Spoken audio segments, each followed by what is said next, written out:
Itu tadi perkembangan gnostik dari Gnostius ke Markion. Jadi historical background-nya seperti itu. Mengapa sih gereja abad-abad awal melakukan dikumpulkan tulisan-tulisan itu, kemudian dikanonkan.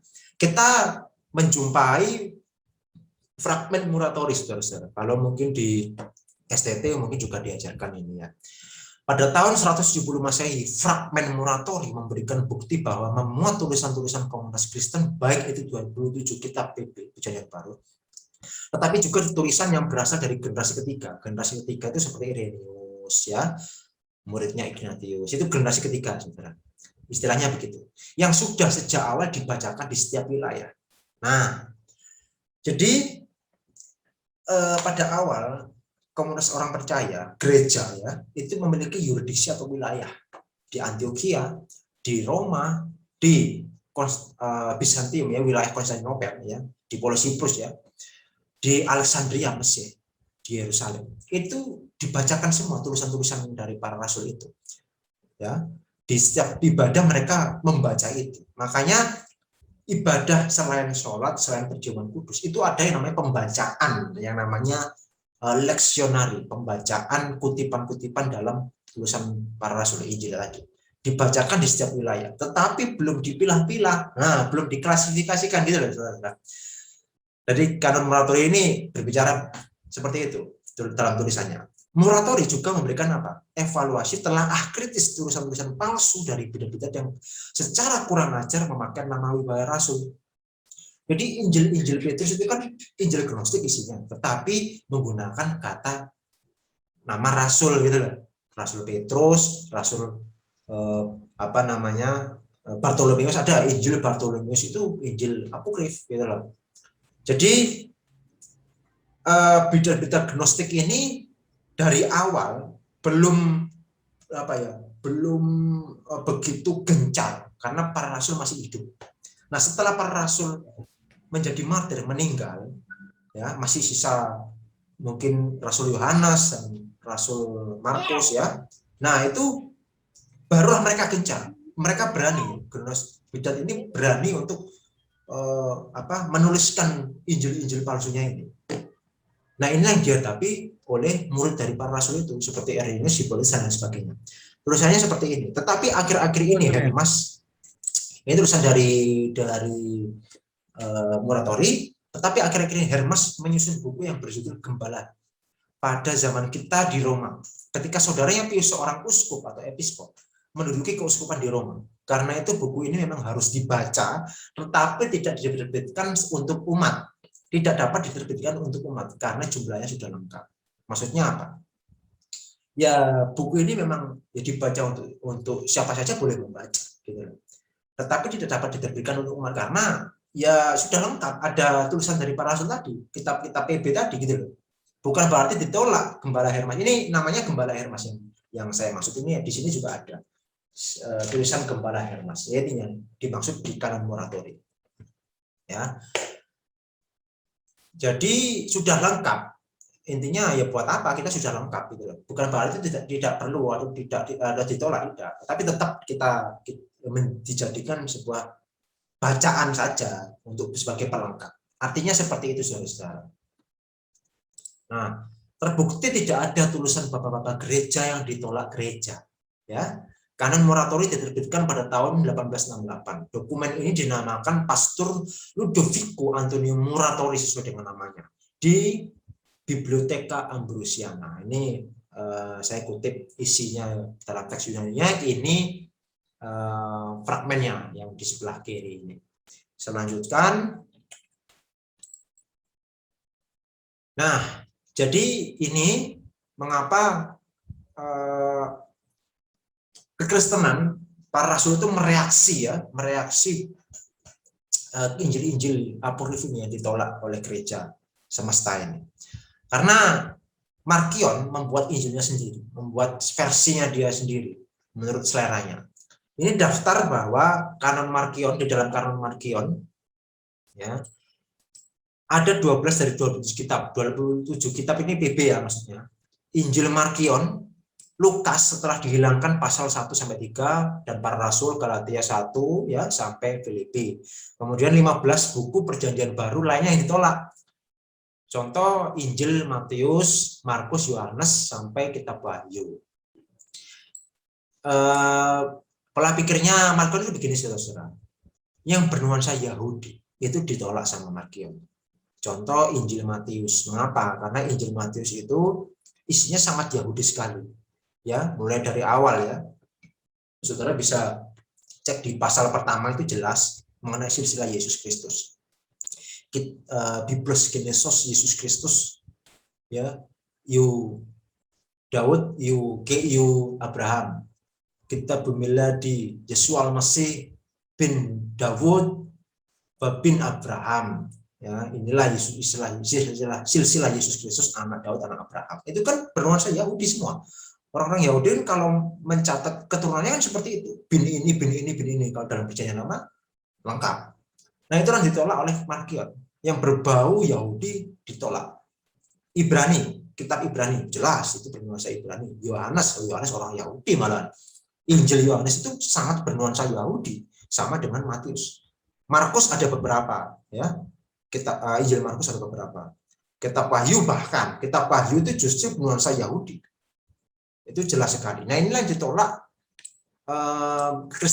Kekristenan mereaksi apa yang dilakukan oleh Markion ini, sehingga untuk membela iman rasulia terhadap penyelewengan bidat Markionisme ini, maka para uskup, para pemimpin gereja mengadakan semacam konsili untuk menentukan dokumen-dokumen yang dapat diterima. Sebagai apa? Sebagai ekspresi dan manifestasi resmi dari iman Kristen pada kala itu yang benar, maka akhirnya ditetapkan kriteria-kriteria atau batasan-batasan untuk menyaring tulisan-tulisan yang dipatokkan atau yang dipakemkan. Berikutlah kriteria. Jadi ada kriterianya, saudara-saudara. Kriteria oleh gereja yang satu, gereja yang kudus, gereja yang Katolik, bukan gereja Roma Katolik. Saya tidak hendak untuk menjunjung tinggi Katolik, sekali lagi saya tidak, tetapi Katolik dalam ini yang dimaksud adalah Katolik dalam artian sifat gereja, Katolik kepenuhan gereja, universal, dan apostolik yang bersifat rasuliah. Kriterianya adalah tulisan yang pertama ya, tulisan harus berasal dari zaman rasul. Kemudian harus sesuai dengan keseluruhan paradosis rasul. Makanya kenapa paradosis itu perlu? Ya karena masuk dalam kriteria pengkanunan. Lah kalau kita menolak paradosis berarti menolak kriteria yang ada dalam kanon perjanjian baru itu ya. Sesuai dengan keseluruhan paradosis rasul. Tulisan harus ditulis oleh rasul sendiri atau orang yang terdekat dengan rasul. Seperti murid para rasul, Polikarpus, Ignatius, itu juga diakui masuk kriteria. Kemudian tulisan digunakan dan diakui secara universal. Nah, jadi ada tulisan yang tidak dibaca di wilayah yang lain. Bukan berarti ditolak, tidak, tetapi tidak dibaca mungkin. Karena waktu itu belum ada yang namanya WA, belum ada yang namanya fotokopi, ya, belum ada yang namanya mobil. Jadi mungkin saja orang waktu itu untuk membaca teks yang lain, tulisannya Ignatius, tulisannya Polikarpus, susah. Ya kan, belum ada ekspedisi zaman sekarang, kita bisa kirim ekspedisi, kirim Grab, ini baca kirim. Dalam zaman dulu kan tidak ada gitu loh. Jadi kemungkinan seperti itu, bukan berarti ditolak, tapi ya tidak mungkin tidak sempat membaca tuh. Oh, itu bagian sana ya sudahlah, itu wilayah Antioquia. Contoh tulisannya Ignatius hanya diakui di wilayah Antioquia dan sekitarnya. Di Alexandria atau di Ethiopia mungkin tidak, karena tidak sempat membaca atau tidak sempat terkirim itu dokumennya, gitu loh. Kira-kira seperti itu gambarannya. Tulisan harus menunjukkan kekudusan ajaran. Yang terakhir, tulisan harus membuktikan diri diilhami Roh Kudus, yaitu apa? Tidak berisi sesuatu yang bertentangan dengan kriteria 1-5 tadi. Nah, inilah kriteria yang menjadi kanonisasi Alkitab Perjanjian Baru kita. Ya, gereja itu memiliki kriteria-kriteria dalam pengkanunan. Injil-injil yang bernuansa Yahudi sudah dibuang oleh Markion, inilah yang menjadi reaksi kekristenan. Selanjutnya, Nah, ini adalah tulisan yang dikanonkan ya. Ini saya membuat bagan perbedaan tulisan yang dikanonkan ya. Kemudian tulisan yang diakui gereja tetapi tidak masuk dalam daftar kanon karena isinya ya sama saja dengan yang lain, dengan Injil-Injil yang dikanonkan gitu loh. Ya, karena tadi sudah lengkap ya, Didache ton apostolon itu isinya pengajaran ke-12 rasul. Tetap diterima, Didache menjadi buku katekumen, buku katekisasi. Kalau bahasanya dalam gereja ortodoks yang kita Katolik itu katekisasi. Orang yang mau dibaptis itu diajar dulu. Ya pakai apa? Pakai buku Didache ini gitu. Zaman dulu seperti itu, saudara-saudara. Sampai sekarang dilestarikan. Ini bagan ya, saudara-saudara bisa membaca sendiri. Injil yang ditolak gereja ini, Injil orang Ibrani, Injil Yudas, Injil Valentinus, Injil kanak-kanak Yesus, Injil Thomas, Injil Filipus, dan lain sebagainya. Jadi tulisan para murid rasul diterima sebab orang yang hidup dekat dan diajar langsung oleh rasul. Tulisan apokrif yang ditolak gereja adalah tulisan gnostik yang tidak memiliki mata rantai. Makanya mata rantai itu perlu, saudara-saudara. Mata rantai dari mana? Kamu dari rasul siapa? Dari rasul Yohanes, Polikarpus, Irenaeus, Hippolytus. Dari rasul siapa? Petrus, Evodius, Ignatius sampai sekarang. Ada, saudara, bisa dicek sekarang. Pemimpin gereja tertinggi di Antioquia yang namanya Patriark Ignatius Afrem II itu adalah pengganti Rasul Petrus yang ke-131. Saudara bisa cek di Google sekarang era keterbukaan ya. Kalau dicek itu ketik aja penerus patriark gereja ini, itu jelas nanti ada runutannya. Dari contoh misalkan gereja ortodoks Yunani itu dari Rasul Andreas, kemudian siapa namanya itu Martia kalau nggak salah, itu sampai sekarang yang namanya Patriark Bartolomeus ada di Google. Saya sudah kutipkan di sejarah gereja. Lengkap, saudara-saudara. Sekarang era keterbukaan.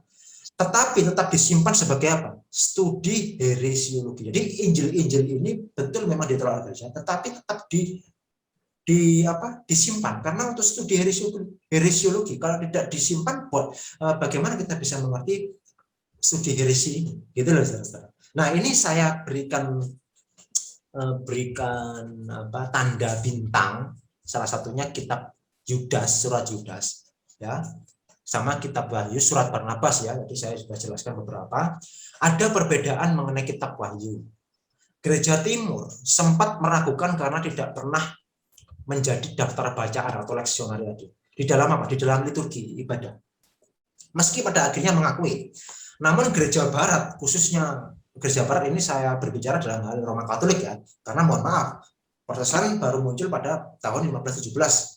Saya berbicara ini ketika zaman itu Roma, gereja Katolik Roma termasuk gereja Purba dan gereja Timur dalam yang saya maksud adalah gereja Ortodoks. Segenap gereja Ortodoks, 4 yurisdiksi. Langsung menerima, gereja Barat Roma menerima. Berjalannya waktu, kitab Wahyu juga mau dimasukkan di depan Matius. Mengapa? Karena kitab Wahyu berisi tentang nubuatan yang isinya sangat Yahudi. Makanya mau ditaruh di depan Matius. Sejarahnya seperti itu, saudara-saudara. Ya, saya berikan informasi. Karena bersifat apa? Nubuat, ya kan? Dan jika dilihat bentuk kaidah bahasa sangat kacau, saudara bisa cek sendiri di dalam kitab Wahyu. Kalau dalam bahasa Indonesia nggak kelihatan ya. Kalau dalam kitab Wahyu itu ada bahasa yang kacau dalam artian bahasa yang serampangan, bahasa Yunani yang tidak tuntas. Karena apa? Karena Prokorus, asistennya Rasul Yohanes, itu tidak selesai menuliskan. Karena tidak sempat menyelesaikan kitab Wahyu karena keburu Yohanes meninggal gitu. Nah, saudara kalau memiliki kitab aslinya, kitab asli Wahyu itu, kalau di dalam teks Yunani itu ada yang namanya seperti strip terpotong-potong, kayak kalimat yang terpotong-potong. Kalau dalam teks asli ada. Dalam teks asli itu ada ya. Itu artinya belum selesai. Jadi satu kalimat, anak kalimat terpotong, selesai, diberikan tanda strip gini. Kemudian muncul kalimat baru lagi. Nah, seperti itu saudara-saudara. Ya, kira-kira. Kemudian bintang yang kedua itu mengenai kitab Wahyu ya. Yang kedua kedua adalah surat Yudas. Sejak tahun 1517 Luther memang mempertanyakan keabsahan surat Yakobus karena dianggap surat jeramiah, karena Luther menekankan yang namanya sola fide, hanya karena iman. Sebab di dalam kitab surat Yudas itu ada apa namanya? Surat Yakobus ya, kok saya Yudas ya. Maksud saya ini surat Yakobus. Surat Yakobus itu iman dan perbuatan ya. Makanya Luther yang menekankan sola fide, ya mempertanyakan keabsahan surat Yakobus. Itu hanya terjadi ya setelah masa Luther. Tetapi dalam gereja purba, gereja perdana, tidak pernah ada masalah mengenai kitab yang ditulis pada zaman itu ya. Kemudian surat Barnabas jangan dikacaukan dengan Injil Barnabas. Sebab Injil Barnabas itu Injil palsu yang isinya kabar burung berasal dari abad 16. Ditulis pun di dalam bahasa Itali oleh seorang bernama Fra Marino, atau nama lainnya Mustafa de Arandi, nama Islamnya. Orang Islam ini sebetulnya. Cuma menjadi Katolik. Seorang yang mengalami kepahitan terhadap inkuisisi gereja Roma Katolik. Ya, ini saya bicara sejarah ya. Surat Yudas, oh ya ada lagi. Surat Yudas mengutip dua sumber ini, saudara-saudara. Tadi Yakobus, ini saya surat Yudas. Kalau ada orang Kristen yang mengatakan Alkitab, banyak Alkitab yang lain gereja menolak. Lah terus surat Yudas ini bagaimana? Mengutip dua sumber apokrif terus. Apa? The Assumption of Moses dan kitab Henok. Apakah terus bagaimana itu? Kalau di dalam secara umum pemikiran kita, intinya kita apa namanya yang lain kita tolak ibaratnya seperti itu. Nah, tapi surat Yudas mengutip kok. Harus bagaimana? Artinya pada zaman itu semua kitab itu mereka menerima. Apokrif perjanjian lama itu tetap diterima oleh para rasul gitu. Sebagai apa? Sebagai bahan ya, bahan penulisan. Buktinya surat Yudas, saudara bisa cek surat Yudas itu mengenai kuburan Yesus. Kuburan Musa. Malaikat bertengkar mengenai kuburan Musa itu ada apa enggak? Kisah itu tidak ada di dalam perjanjian lama, tetapi tercatat di dalam surat Yudas. Katanya PB menggenapi kitab PL. Seluruhnya ada di dalam PL, kitab PB. Saya buktikan kemarin saya pernah kemarin saya mengikuti seminarnya siapa itu? Yudas, ada yang mengatakan orang mengatakan kitab PB mengutip kitab PL menjadi penggenapan. Lah buktinya surat Yudas mengutip sumber apokrif kok. Bagaimana? Ayo jawabannya. Nah, kira-kira seperti itu gambarannya saudara-saudara ya.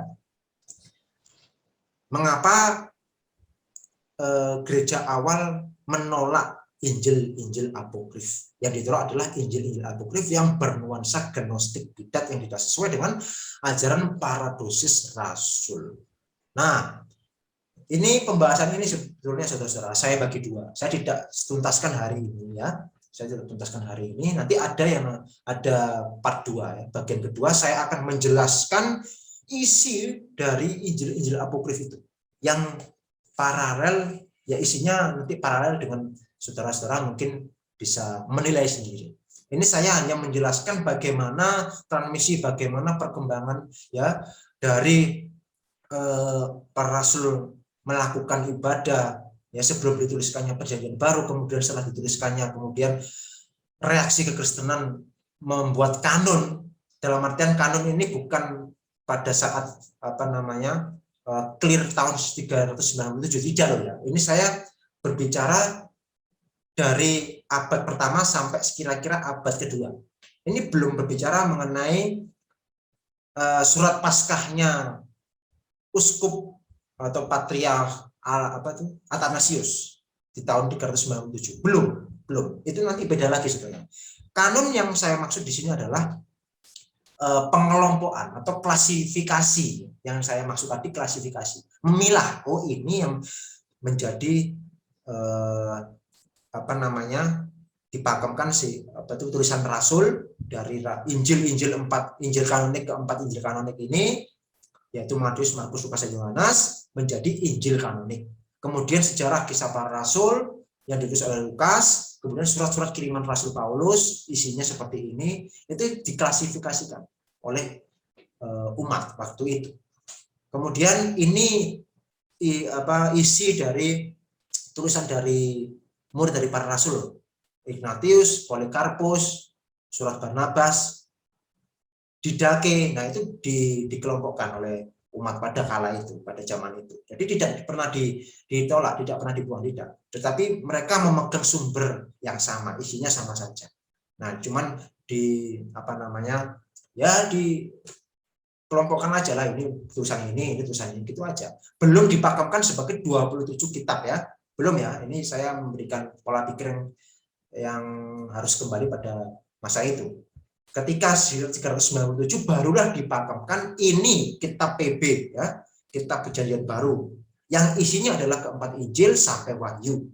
Yang lainnya di luar Alkitab itu sebagai pendukung surat-surat dari murid dari para rasul. Itu saja. Itu saja yang saya jelaskan di sini. Tapi untuk Injil-Injil apokrif, isi dari Injil apokrif itu nanti akan saya bahas di materi yang selanjutnya, karena sangat panjang sekali. Nah, ini saya juga punya, ya saya tunjukkan beberapa. Ini Injil Thomas, saya punya Injil apokrif itu isinya yang mengenai isinya gnostik itu tadi. Jadi supaya saudara-saudara tahu, karena kemarin ada beberapa orang dari teman-teman yang ikut seminar di Sabda, saya ingin membaca Injil apokrif atau kitab apokrif. Ya saya hati saya ya inginlah memberikan, ya udahlah kalau begitu saya ingin mengambil topik ini untuk memberikan edukasi. Nah, supaya saudara-saudara tahu Injil Gnostik itu isinya kayak gimana sih, gitu lah. Itu nanti akan saya bahas di materi yang selanjutnya. Jadi siap-siap, imannya harus kuat ya untuk membaca Injil apokrif supaya perlu tuntunan Roh Kudus kalau membaca itu, jangan sampai goyah ya, karena isinya begitu ngeri gitu loh. Selanjutnya ya, saya kira itu selesai kok ya. Selanjutnya akan saya bahas di lain waktu. Sekian, Assalamualaikum, Tuhan Yesus memberkati, terima kasih. Selamat malam. Saya kembalikan kepada moderator. Teman-teman yang ingin bertanya dipersilahkan raise hand dulu. Oke, ada satu orang ini Kak. Namanya Kak Albulanda. Dipersilahkan Kak Albulanda. Ya, shalom ya, Pak Kiai ya. Ya, shalom. Ya, sebenarnya saya agak penasaran ya, kalau dalam kekristenan itu kitab kita itu melalui proses kanonisasi. Tetapi ada teman kita ya, atau tetangga kita ya, yang katanya kitabnya turun dari langit. Itu idenya datang dari mana? Itu bisa dijelaskan nggak? Ya, kalau soal itu saya kembalikan kepada yang bersangkutan. Tapi ya kita tahu lah, Alkitab kita ini memang bukan turun dari langit, bukan seperti konsep mereka ya. Konsep mereka itu kan ya intinya firman Allah turun menjadi kitab. Itu bukan seperti itu. Proses Alkitab kita tidak seperti itu. Tetapi para rasul itu melihat sendiri Kristus, bahwa firman itu menjadi manusia, mereka menghidupi iman ya, mereka menghidupi iman yang diwariskan dari Kristus, menghidupi, menjalankan, kemudian mereka sebagai saksi dan pelayan firman bahwa Yesus benar-benar real menjadi manusia, dia adalah firman Allah yang menjadi manusia, ya kan. Makanya Lukas tadi mengatakan suatu berita, peristiwa itu. Makanya 1 Yohanes pasal 1, surat Yohanes pasal 1 ayat 1 jelas firman yang hidup, yang kami dengar, yang kami raba, ya toh, kemudian kami tuliskan. Nah, jadi pendekatan itu nepsis ya. Jadi di dalam gereja awal itu pendekatannya adalah nepsis, melihat langsung, mata langsung. Bukan tulisan, beda ya. Makanya sekarang modern ini kita mengenal yang namanya hermeneutik ya. Mengeksegese teks ini, dieksegese Yunaninya apa. Zaman itu tidak ada seperti itu. Tetapi mereka berdasarkan nepsis, lihat langsung. Yesus itu ini dituliskan. Ngapain saja dituliskan. berdasarkan apa? Ilham Roh Kudus. Jadi Alkitab, ineransi Alkitab, bukan Alkitabnya yang tidak salah, tetapi gereja yang tidak salah dan tidak pernah salah. Bukan Alkitabnya yang tidak pernah salah, tapi gereja, karena Alkitab lahir dari komunitas iman percaya, komunitas gereja, lahir dari gereja itu sendiri. Ya, jadi seperti itu pengertiannya dalam proses pengkitapan di dalam iman kita Kristen. Ya, kira-kira seperti itu. Terima kasih. Ya, terima kasih Pak. Ya. Oke, baik. Terima kasih Kak Albulanda. Terima kasih Kak Yedi yang udah menjawab